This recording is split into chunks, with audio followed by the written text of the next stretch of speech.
ಎಲ್ರಿಗೂ ನಮಸ್ಕಾರ. Topper IAS daily current affairs ಅನಾಲಿಸಿಸ್ಗೆ ಸ್ವಾಗತ. ನಾವಿವತ್ತು prelims and mains point of ವ್ಯೂಯಿಂದ ಇಂಪಾರ್ಟೆಂಟ್ ಆರ್ಟಿಕಲ್ಸ್ನ ಡಿಸ್ಕಸ್ ಮಾಡ್ತಾ ಇದ್ದೀವಿ. ಮೊದಲನೇ ಆರ್ಟಿಕಲ್ ಬಂದುಬಿಟ್ಟು ವಜ್ರಯಾನ ಅಥವಾ ತಾಂತ್ರಿಕ್ ಬುದ್ಧಿಸಮ್ ಬಗ್ಗೆ ಡಿಸ್ಕಸ್ ಮಾಡ್ತಿದ್ದೀವಿ. ಏನಿದು ವಜ್ರಯಾನ ಅಥವಾ ತಾಂತ್ರಿಕ್ ಬುದ್ಧಿಸಮ್? ಸೊ ನಮಗೆ ಗೊತ್ತಿದೆ, ಬುದ್ಧಿಸಮನ್ನು ತುಂಬ ವಿಧವಾಗಿ ಡಿವೈಡ್ ಮಾಡಿದ್ದೀವಿ. ಈಗ ಫಾರ್ ಎಕ್ಸಾಂಪಲ್ ಮಹಾಯಾನ ಬುದ್ಧಿಸಮ್ ಇರ್ಬೋದು, ಹೀನಯಾನ ಬುದ್ಧಿಸಮ್ ಇರ್ಬೋದು, ವಜ್ರಯಾನ ಅಥವಾ ತಾಂತ್ರಿಕ್ ಬುದ್ಧಿಸಮ್ ಅಂತ ಹೇಳಿ ಡಿವೈಡನ್ನು ಮಾಡಿದ್ದೀವಿ. ಸೊ ವಜ್ರಯಾನ ಅಥವಾ ತಾಂತ್ರಿಕ್ ಬುದ್ಧಿಸಮ್ಮು ಇದೊಂದು ಮೈಂಡ್ಫುಲ್ನೆಸ್ ಅನ್ನೋ ಒಂದು ಕಾನ್ಸೆಪ್ಟ್ ಮೇಲೆ ಡಿಸೈಡ್ ಆಗುತ್ತೆ. ಈಗ ಫಾರ್ ಎಕ್ಸಾಂಪಲ್ ಧ್ಯಾನ ಅಥವಾ ಮೈಂಡ್ಫುಲ್ನೆಸ್ಸು ಇದ್ರದ್ದು ಮೇನ್ ಪ್ರಿನ್ಸಿಪಲ್ ಆಗಿರುತ್ತೆ. ಸೊ ಇದು ಇಂಡಿಯಾದಲ್ಲೇ ಹುಟ್ಕೊಂಡಿರೋವಂಥದ್ದು. ಸೊ ಯಾವ ಒಂದು ಇಯರಲ್ಲಿ ಅಂದರೆ 6th ಅಥವಾ 17th ಸೆಂಚುರಿನಲ್ಲಿ ಬಂದಂಥದ್ದು ವಜ್ರಯಾನ. ಸೊ ಇದು ಒಂದು ಅಂದರೆ ಚೀನೀಸಲ್ಲಿ ಕೂಡ ಒಂದು ಫೌಂಡೇಶನನ್ನು ಪಡ್ಕೊಂಡಿದೆ. ಝೆನ್ ಅಂದರೆ ಜಪಾನಲ್ಲೂ ಕೂಡ ಇದು ಸ್ಪ್ರೆಡ್ ಆಗಿದೆ, ಮತ್ತು ಟಿಬೇಟಿಯನ್ ಬುದ್ಧಿಸಮ್ ಅಂತಲೂ ಕೂಡ ಇದು ಸ್ಪ್ರೆಡ್ ಆಗಿದೆ. ಸೊ ಟಿಬೇಟಿಯನ್ ಬುದ್ಧಿಸಮ್ಮು ಮಂಗೋಲಿಯಾ ಮತ್ತು ರಷ್ಯಾದಲ್ಲೂ ಕೂಡ ಇದು ಸ್ಪ್ರೆಡ್ ಆಗ್ತಾ ಹೋಗಿದೆ ಅಂತಲೇ ಹೇಳ್ಬೋದು. ಈ ಒಂದು ಬುದ್ಧಿಸಮ್ ಯಾವ ರೀತಿ ಸ್ಪ್ರೆಡ್ ಆಗ್ತಿದೆ ಅಂತ ಅಂದರೆ, ಸೊ ಇದು ಟ್ರೇಡ್ ಅಥವಾ ಕಾಂಕ್ವೆಸ್ಟ್ ಮೂಲಕ ಈ ಒಂದು ಬುದ್ಧಿಸಮ್ಮು ಸ್ಪ್ರೆಡ್ ಆಗ್ತಾ ಹೋಗಿದೆ. ಸೊ ಇದೇನು ಮಾಡ್ತಿದೆ, ಸೆಕ್ಯುಲರ್ ನಾಲೆಡ್ಜನ್ನು ಎಲ್ಲ ಕಡೆ ಟ್ರಾನ್ಸ್ಮಿಟ್ ಮಾಡ್ತಾ ಇಂಡಿಯನ್ ಸಬ್ ಕಾಂಟಿನೆಂಟಿಂದ ಬೇರೆ ಬೇರೆ ಬೇರೆ ದೇಶಗಳಿಗೆಲ್ಲ ಸ್ಪ್ರೆಡ್ ಆಗಿದೆ.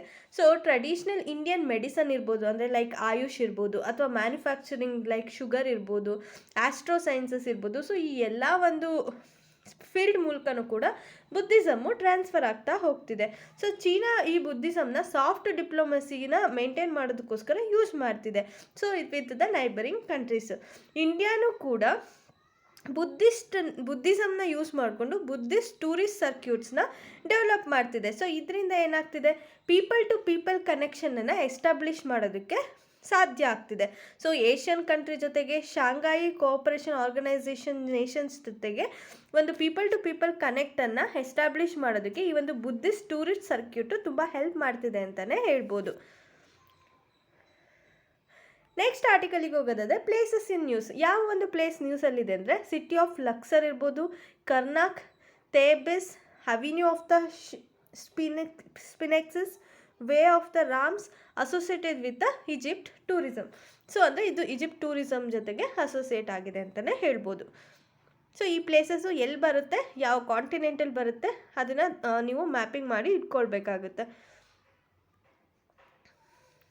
ಅಫ್ಘಾನ್ ಲೆಡ್ ಅಥವಾ ಅಫ್ಘಾನ್ ಓನ್ ಪೀಸ್ ಪ್ರೊಸೆಸ್ ಅಂತ ಅಂದರೆ, ಈಗ for example India, China, Russia ಏನು ಮಾಡ್ತಿದೆ, ಈ 3 ಕಂಟ್ರಿ ಫಾರಿನ್ ಮಿನಿಸ್ಟರು ಒಂದು ರೆಸಲ್ಯೂಷನನ್ನು ತೊಗೊಂಡು ಬರ್ತಿದ್ದಾರೆ.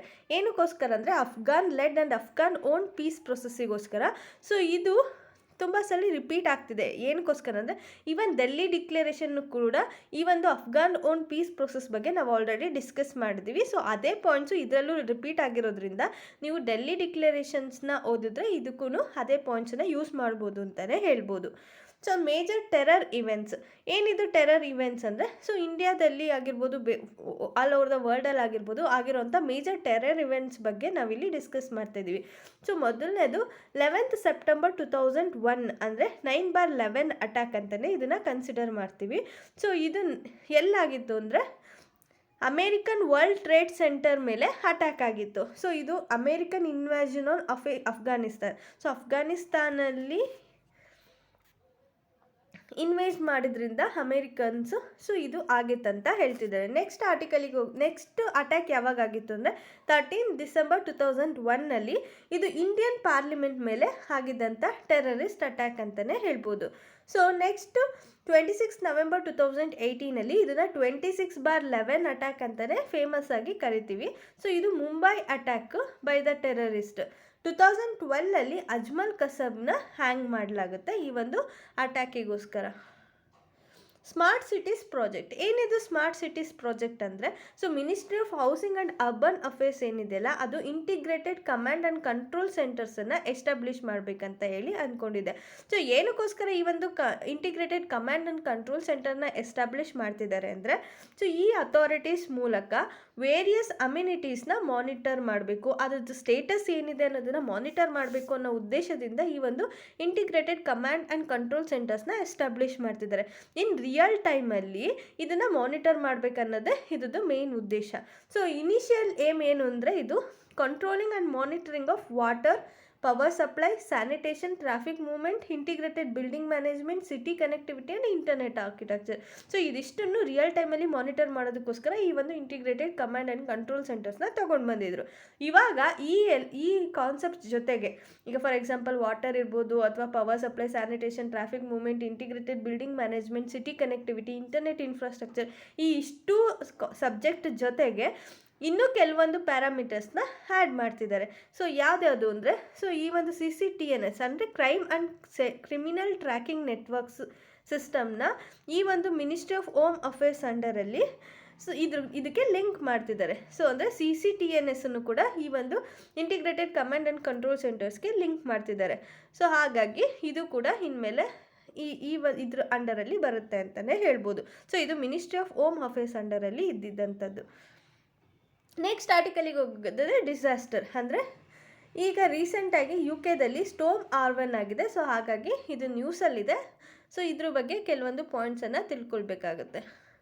ಮೆಡಿಕಲ್ ಎಥಿಕ್ಸ್ ಏನಿದು ಮೆಡಿಕಲ್ ಎಥಿಕ್ಸ್ ಅಂದರೆ, ಈಗ ಫಾರ್ ಎಕ್ಸಾಂಪಲ್ ಜರ್ಮನಲ್ಲಿ ಹಿಟ್ಲರ್ ಏನಿದಾರಲ್ಲ, ನಾಜಿ ಹಿಟ್ಲರು, ಸೊ ಇವರು ಮೆಡಿಕಲ್ ಡಿಸಾಸ್ಟರ್ಗೆ ಆರ್ಡರನ್ನು ಮಾಡಿದರು. ಏನಂತ ಅಂದರೆ ಮರ್ಡರಸ್ ಆ್ಯಂಡ್ ಟಾರ್ಚರಸ್ ಹ್ಯೂಮನ್ ಎಕ್ಸ್ಪೆರಿಮೆಂಟ್ಸನ್ನು ಜ್ಯೂಸ್ ಮತ್ತು ಮೈನಾರಿಟೀಸ್ ಮೇಲೆ ಕಂಡಕ್ಟ್ ಮಾಡಿ ಅಂತ ಹೇಳಿ ಈ ಹಿಟ್ಲರು ಆರ್ಡರನ್ನು ಮಾಡಿದರು. ಸೊ ಏನಕ್ಕೋಸ್ಕರ ಈ ಒಂದು ಆರ್ಡರನ್ನು ಕೊಟ್ಟಿದ್ರು ಅಂದರೆ, ಪ್ಯೂರ್ ಆರ್ಯನ್ ರೇಸನ್ನು ಡೆವಲಪ್ ಮಾಡಬೇಕು, ಅವರನ್ನು ಮಾತ್ರ ಕಾನ್ಸಂಟ್ರೇಟ್ ಮಾಡಬೇಕು ಅಂತ ಹೇಳಿಬಿಟ್ಟು ಇವರು ಈ ಒಂದು ಡಿಸಿಷನನ್ನು ತೊಗೊಂಡಿದ್ರು. ಸೊ ಸೆಕೆಂಡ್ ವರ್ಲ್ಡ್ ವಾರ್ ಆದಮೇಲೆ ಅಲೈಡ್ ನೇಷನ್ ಏನು ಮಾಡ್ತಾರೆ, ಈ ಒಂದು ಕಾನ್ಸೆಪ್ಟ್ ಮೇಲೆ ಸೊ ಈ ರೀತಿ ಮೆಡಿಕಲ್ ಟಾರ್ಚರನ್ನು ಮಾಡಿದ್ರಲ್ಲ, ಅವ್ರ ಮೇಲೆ ಟ್ರಯಲ್ಸನ್ನು ಮಾಡ್ತಾರೆ. ಸೊ ನಾಜಿ ಲೀಡರ್ಸ್ನ ಅರೆಸ್ಟ್ ಮಾಡಿ ಟ್ರಯಲ್ಸನ್ನು ಮಾಡ್ತಾರೆ. ಸೊ ಎಲ್ಲಿ ನ್ಯೂರಂಬರ್ಗ್ ಜರ್ಮನಿನಲ್ಲಿ 1945ಇಂದ 46ವರೆಗೂ ಇದನ್ನು ಮಾಡ್ತಾರೆ. ಸೊ ನಾಜಿ ಫಿಸಿಷಿಯನ್ಸ್ನ ಕೂಡ ಅವರನ್ನು ಅರೆಸ್ಟ್ ಮಾಡಲಾಗುತ್ತೆ, ಟ್ರಿಬ್ಯುನಲಲ್ಲಿ ಅವ್ರನ್ನ ಟ್ರಯಲ್ ಮಾಡಲಾಗುತ್ತೆ. ಅದಾದಮೇಲೆ ಬಂದಂಥ ಕೋಡು ನ್ಯೂರಮ್ಸ್ಬರ್ಗ್ ಕೋಡ್ 1947. ಸೊ ಇದು ಕ್ಲಿನಿಕಲ್ ಟ್ರಯಲ್ಸ್ಗೋಸ್ಕರ ತೊಗೊಂಡು ಬಂದಿದ್ದಂಥದ್ದು. ಸೊ ಯಾರೇ ಈ ರೀತಿಯಾದಂಥ ಮರ್ಡರಸ್ ಅಥವಾ ಟಾರ್ಚರಸ್ ಹ್ಯೂಮನ್ ಎಕ್ಸ್ಪೆರಿಮೆಂಟ್ಸ್ನ ಮಾಡಿದ್ರೆ ಅದಕ್ಕೆ ಶಿಕ್ಷೆಯನ್ನು ವಿಧಿಸಲಾಗುತ್ತೆ ಅಂತ ಹೇಳಿಬಿಟ್ಟು ಈ ಒಂದು ಕೋಡ್ ಅಂಡರಲ್ಲಿ ಡಿಫೈನ್ ಮಾಡ್ತಾರೆ. So it requires voluntary consent. ಈ ಒಂದು ಕೋಡ್ ಏನಂತ ಹೇಳುತ್ತೆ ಅಂದರೆ, ಯಾವುದೇ ಒಂದು ಪೇಷಂಟಿಗೆ ಟ್ರಯಲ್ಸನ್ನು ಮಾಡೋದಕ್ಕೂ ಮುಂಚೆ, ಅಂದರೆ ಎಕ್ಸ್ಪೆರಿಮೆಂಟನ್ನು ಮಾಡೋದಕ್ಕೂ ಮುಂಚೆ ಹ್ಯೂಮನ್ ಎಕ್ಸ್ಪೆರಿಮೆಂಟನ್ನು ಅವರ ಒಂದು ಕನ್ಸೆಂಟನ್ನು ತೊಗೊಳ್ಬೇಕು, ಪೇಷಂಟ್ ಕನ್ಸೆಂಟನ್ನು ತೊಗೊಳ್ಬೇಕಂತ ಹೇಳಿ ಇದು ಹೇಳುತ್ತೆ. ಮತ್ತು ಯಾವುದೇ ರೀತಿಯಾದಂಥ ಫಿಸಿಕಲ್ ಅಥವಾ ಮೆಂಟಲ್ ಟಾರ್ಚರನ್ನು ಮಾಡೋ ಹಾಗಿಲ್ಲ. ರಿಸರ್ಚ್ ಯಾವ ರೀತಿ ಇರಬೇಕು ಅಂದರೆ, ಅದು ಹ್ಯೂಮನ್ಸಿಗೆ ಮತ್ತು ಸೊಸೈಟಿಗೆ ಒಳ್ಳೆಯದಾಗೋ ರೀತಿಯಲ್ಲಿ ಇರಬೇಕಂತ ಹೇಳಿ ಈ ಒಂದು ಕೋಡು ಹೇಳುತ್ತೆ. ಸೊ ಎಕ್ಸ್ಮ್ಯಾನ್ ಮ್ಯೂಟೆಂಟ್ಸ್ನ ಡೆವಲಪ್ ಮಾಡೋ ರೀತಿಯಲ್ಲಿ ಯಾವುದೇ ರೀತಿ ಎಕ್ಸ್ಪೆರಿಮೆಂಟ್ಸ್ನ ಮಾಡಬಾರ್ದು ಅಂತ ಹೇಳಿ ಈ ಒಂದು ಕೋಡು ಹೇಳುತ್ತೆ. Even for today Nuremberg code violate ಆಗ್ತಾನೇ ಇದೆ. ಸೊ ಹ್ಯೂಮನ್ ಕನ್ಸೆಂಟ್ ಇಲ್ದಲೇ ಈ ಒಂದು ಎಕ್ಸ್ಪೆರಿಮೆಂಟ್ಸ್ನ ಮಾಡಲಾಗ್ತಿದೆ. ಅದಕ್ಕೆ ಬೆಸ್ಟ್ ಎಕ್ಸಾಂಪಲ್ ಅಂದರೆ ಚೀನೀಸ್ ರಿಸರ್ಚರ್ಸ್ ಏನು ಮಾಡಿದ್ದಾರೆ, ಒಂದು ಕ್ರೂಯಲ್ ಕ್ಲಿನಿಕಲ್ ಟ್ರಯಲ್ಸನ್ನು ಕಂಡಕ್ಟ್ ಮಾಡಿದ್ದಾರೆ. ಯಾರ ಮೇಲೆ ಅಂದರೆ ಟಿಬೇಟಿಯನ್ ಮೇಲೆ, ಉಗುರ್ ಮುಸ್ಲಿಮ್ಸ್ ಮೇಲೆ ಮತ್ತು ಮೈನಾರಿಟಿ ಮೇಲೆ ಇವರು ಕ್ರೂಯಲ್ ಕ್ಲಿನಿಕಲ್ ಟ್ರಯಲ್ಸನ್ನು ಮಾಡಿರೋದ್ರಿಂದ ಇದು ಅಗೇನ್ಸ್ಟ್ ದಿಸ್ ನ್ಯೂರಮ್ಬರ್ಗ್ ಕೋಡ್ ಅಂತಲೇ ಹೇಳ್ಬೋದು. ಸೊ ಇದು ಕೂಡ ಪೇಷಂಟ್ಸ್ ಕನ್ಸಂಟ್ ಮಾಡ್ದಲೇ ಈ ಒಂದು ಕ್ರೂಯಲ್ ಕ್ಲಿನಿಕಲ್ ಟ್ರಯಲ್ಸ್ ಮಾಡಿರೋದು. ಎರಡೂ ಕೋಡನ್ನು ಕೂಡ ಈವನ್ ಕನ್ಸಂಟ್ ಮಾಡ್ದಲೇ ಇರೋದು ಮತ್ತು ಅವರಿಗೆ ಮೆಂಟಲ್ ಟಾರ್ಚರನ್ನು ಕೊಟ್ಟಿರೋವಂಥದ್ದು. ಸೊ ಈ ಎರಡೂ ಕೂಡ ಈ ಒಂದು ನ್ಯೂರಮ್ಬರ್ಗ್ ಕೋಡನ್ನು ವೈಲೇಟ್ ಮಾಡ್ತಿದೆ ಅಂತಲೇ ಹೇಳ್ಬೋದು. That's all for today. ನಿಮ್ಗೆ ಇದರಲ್ಲಿ ಯಾವುದೇ ರೀತಿಯಾದಂಥ ಡೌಟ್ಸ್ ಇದ್ದರೆ ಕಮೆಂಟ್ ಸೆಕ್ಷನಲ್ಲಿ ಕೇಳ್ಬೋದು. ನಿಮ್ಗೆ ಈ ಒಂದು ವಿಡಿಯೋ ಇಷ್ಟ ಆಗಿದರೆ ಲೈಕ್ ಮಾಡಿ, ಶೇರ್ ಮಾಡಿ, ಕಮೆಂಟ್ ಮಾಡಿ ಹಾಗೂ ಟಾಪರ್ IAS ಚಾನಲನ್ನು ಸಬ್ಸ್ಕ್ರೈಬ್ ಮಾಡ್ಕೊಳ್ಳಿ. Thank you all.